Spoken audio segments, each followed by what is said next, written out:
pues lo que les iba a comentar. Si se dan cuenta, todas estas sabandijas repiten el mismo discurso al mismo tiempo. Todos conectan, todos comentan la misma noticia y la comentan desde la misma perspectiva. Nunca uno sale comentándolo de una perspectiva diferente. No. Todos desde yo, tú, él y una pila de gente, hasta gente que no está en este video, pero voy a decir hasta los más aparentemente inofensivos, qué sé yo, como un Gennady Rodríguez, ¿no? Pasando, por supuesto, por toda la banda de sabandijas que sí sale en el video. Parecen ventrílocos. Dice de Mirko Arcángel, así mismo, parecen ventrílocos. Y me pregunto, ¿es esto por casualidad? La pregunta, claro, es retórica. Esto no es por casualidad, señores. Aquí hay coordinación. Y cuando hablo de coordinación, no hablo de conspiración. Aunque sí puede ser una conspiración, pero no estoy hablando de lo que se llama una teoría de conspiración con miles de vericuetos y miles de cosas. Bueno, esto es muy fácil. Aquí en Miami hay una industria apoyada y financiada por el gobierno de los Estados Unidos de contrarrevolución. Hay también dentro de esa industria una, se puede decir ya tradición de deslegitimar todo lo que se hace en Cuba, todo lo cubano. Y fíjense por dónde vienen los esfuerzos. El primer ejemplo que cita el video es el código de la familia. Ya hablando de un supuesto fin de la patria potestad, entonces poniendo al gobierno cubano como un gobierno, qué sé yo, antinatura, dirían ellos, que busca romper el orden social tradicional, ¿no?, de la familia, el control de los hijos, esta cosa maquiavélica, ¿no?, porque hay que controlarlos como si estuvieran en Cuba con la crisis que tiene. Imagínense ustedes, con la crisis que tiene Cuba, que el gobierno se eche arriba todos los chamacos porque le quitó la parte del potestad a los padres. ¿A quién se le ocurre semejante estupidez? No, este es el gobierno, de Schrödinger, ¿no? Como el gato de Schrödinger, el gobierno ineficiente que no tiene nada, pero que te roba para indoctrinar a todos tus hijos. ¿Cómo es posible las dos cosas? No sé. Es el gobierno de Schrödinger, según las descripciones que le dan a esta gente. Después, hablando de no atenderlos, de negarse a atender a los heridos, de asesinatos, aquí hay una vena específica que están siguiendo. Y es porque siempre insistimos, y esto hay que dejarlo muy claro, de que Cuba no es una dictadura. Porque una dictadura es algo muy específico, con una tradición muy larga en nuestro continente, que es una tradición de un gobierno represor que comete terrorismo de Estado con desaparecidos,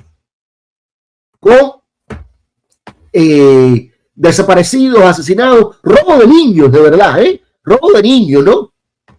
Pregúntenle a las madres y abuelas de la Plaza de Mayo. Y todas estas características, que por cierto son las características de esas dictaduras de derecha que tanto hemos tenido en nuestro continente, se la quieren, se las dan a Cuba, se las ponen a Cuba, que es lo contrario de todo eso. Y ha sido lo contrario de todo eso, y ha sido el enemigo número uno de todo eso.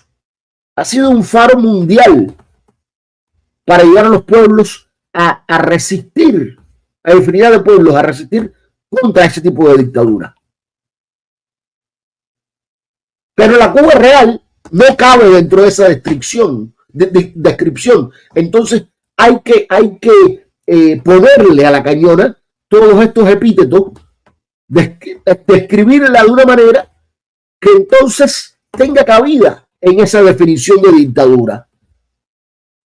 Es deslegitimar a la Cuba real poniéndole y describiéndola con las categorías de las dictaduras que, por cierto, todos ellos apoyaron, como apoyan a Milei ahora, ¿no? Como defendían la violencia en Colombia, en otras partes, para que no triunfaran, como dicen ellos, los izquierdosos y el comunismo. Pues vemos que los gobiernos que apoyó Washington, que ha apoyado la contrarrevolución infinitamente desde sus inicios, como fueron Somoza, como fue Stroessner, como fue la Junta Cívico-Militar Argentina con Videla en la cabeza, como fue Pinochet, como han sido tantos, ¿no? Y esos atributos se los quieren dar a Cuba. Dentro de esa tradición de deslegitimar todo lo cubano, que lleva una contrapartida. La contrapartida de deslegitimar lo cubano es legitimar lo cubano en la diáspora. Es decir, Cuba no es aquello es un monstruo, es un desastre, es una deformación, es, a decir de aquel come mierda que estuvo frente de la dirección de la revista, Jorge me puede decir el nombre, estoy seguro, Narco, ¿cómo se llamaba la revista de la Iglesia Católica en Pinar del Río? Dagoberto algo, ¿no? Se llama Dagoberto Dávila, era, no me acuerdo. Que decía que el daño antropológico de la revolución, ¿no? Esto es lo que estábamos en Cuba, lo que están en Cuba son esos antropológicamente dañados, que no son, la dictadura de Brasil fue terrible. Déjame, Dagoberto Valdés, gracias a Narco. Y sí, la revista vitral de Dagoberto Valdés. Pues, entonces los que quedan en Cuba son esos dañados antropológicamente por la revolución, personas deformadas, personas que no llenan el molde de lo que es cubano, que existe solo en el cubano diaspórico, el cubano exiliado en el lenguaje de ellos, que es el cubano de Miami. Que ese ya se libró de la tara, ¿no? Se libra de la tara, pues, no, esa tara uno se la libra cuando cruza el charco, llega acá, ya esa tara se la quita, ya no hay daño antropológico, ya te conviertes en un ciudadano libre. Más o menos así va el discurso. Entonces ahí surge, por ejemplo, el FEDCUB, esta Federación de Peloteros Cubanos Profesionales, que vienen a representar, a crear su equipo Cuba, que es por supuesto el equipo Cuba de los peloteros libres. Ya atrás quedó, no, quieren dejar al equipo Cuba, de las 4 letras, ¿no? En el que casi todos ellos jugaron.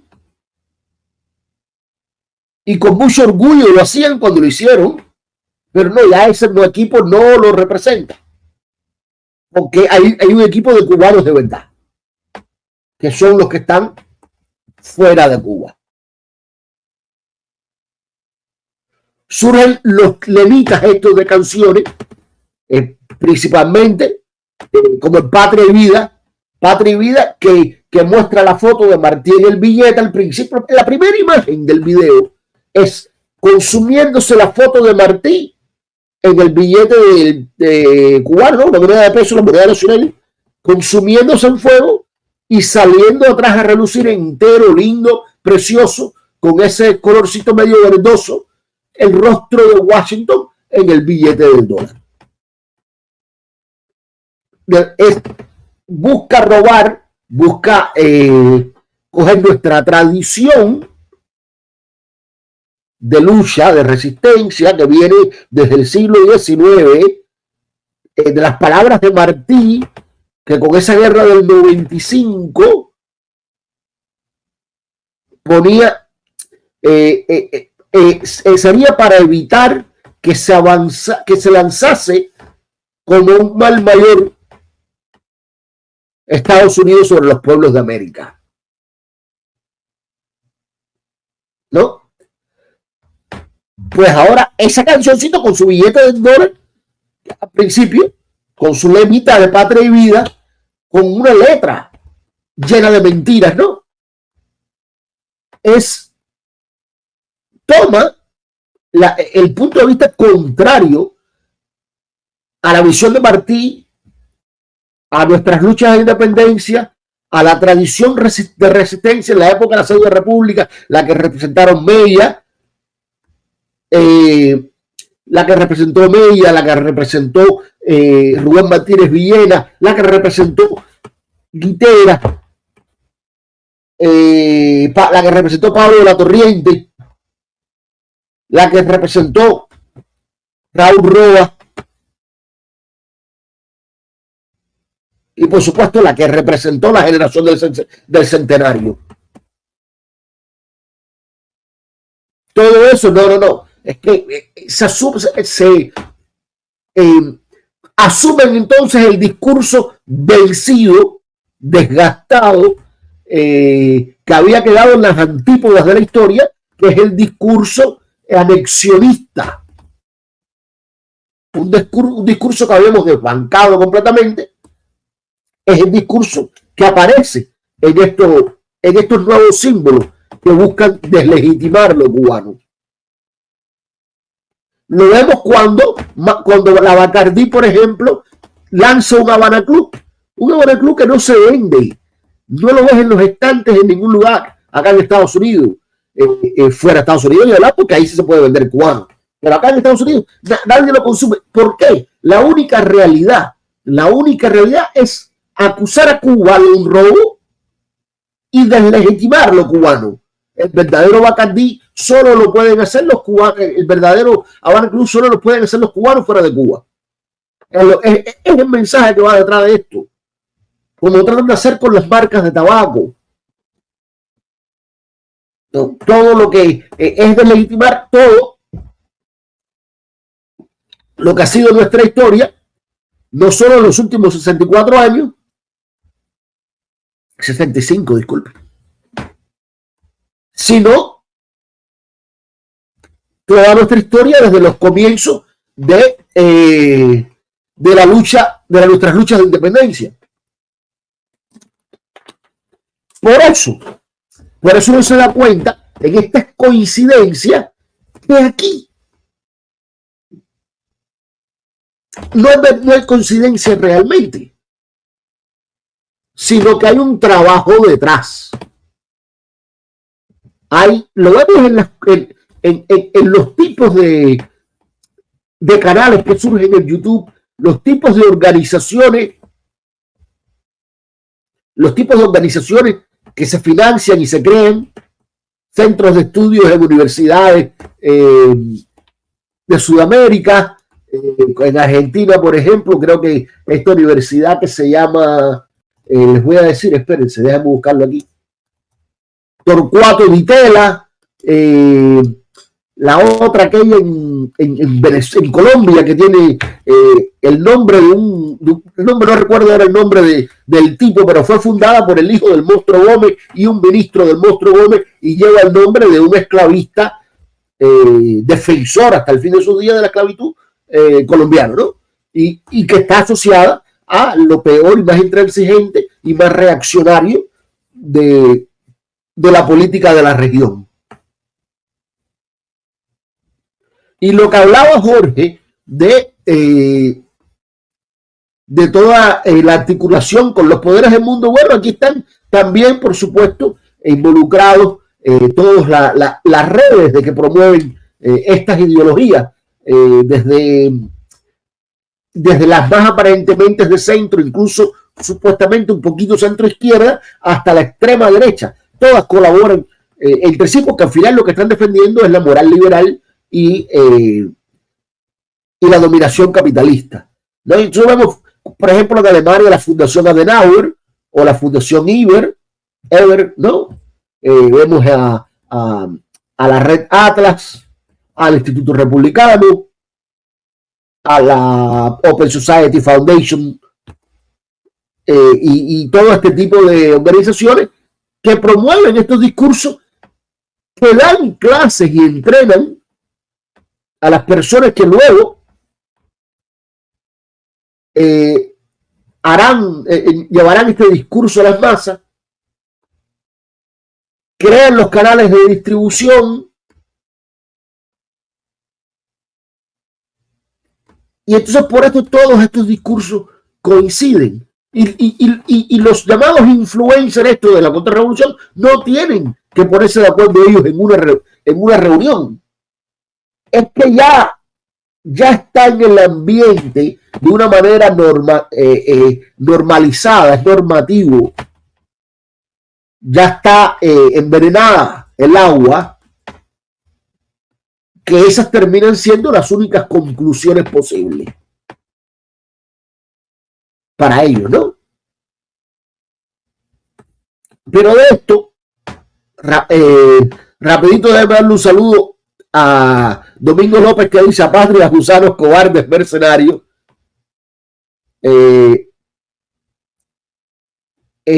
Y al sheriff que nos hace una contribución, que dice: viva nuestro chicken oliva.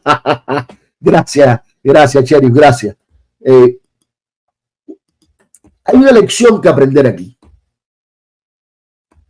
porque todos hemos visto, y se comentó muchísimo, el famoso chat de los influencers, ¿no? Como se atacaban y se presionaban entre ellos. Los hemos visto fajarse miles de veces, guerras de uno con el otro, pero a la hora de transmitir estos mensajes, todos coinciden. Todos coinciden. Al final,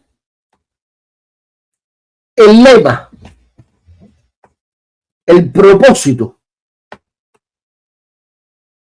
los une. O el billete, ¿no?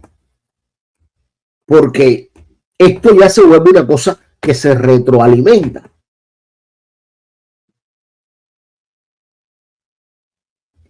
Yo digo lo que digo porque es lo que ya estoy programado para decir, ¿no? Estoy programado para decir, a la vez que si sigo diciendo eso, sigo aumentando o manteniendo mi popularidad, porque la mayoría de la gente me va a seguir, porque también están programadas como yo para ver ese punto de vista. Se siguen normalizando esa visión y por supuesto siguen ganando dinero. Y se mantiene esa idea, ese propósito de acabar con Cuba. Porque no es acabar con la revolución, es acabar con Cuba. De eso hablaremos un poco más adelante. Pero hasta aquí quería llevarlos con eso, ¿no?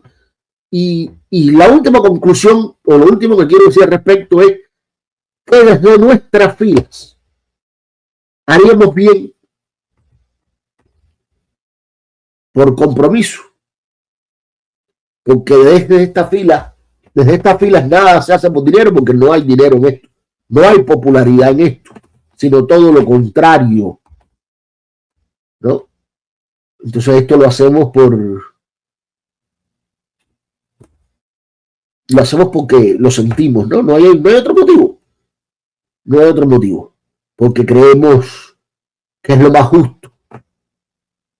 Porque, como dijera Martí, con los pobres de la tierra quiero yo mi suerte echar. Y como estamos de este lado, tenemos que ser capaces de superar nuestras diferencias y superar los ataques y las diferencias que hemos tenido y que seguiremos teniendo, y que seguiremos teniendo. Debemos superarlas para coincidir en el tema que nos une. Que yo creo, y esto no es necesario enfatizarlo, porque creo que es lo obvio, ¿no? Que es la lucha contra el bloqueo. Más allá, no me importa si usted es socialdemócrata, demócrata cristiano, socialista reformista, si es anarquista, si es comunista, si es guevarista,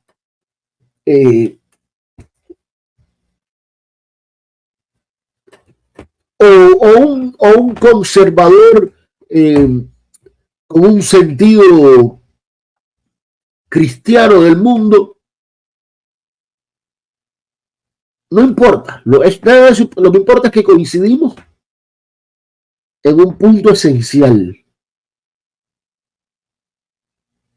que debería ser el punto cardinal de todas nuestras decisiones políticas, y es el fin del bloqueo.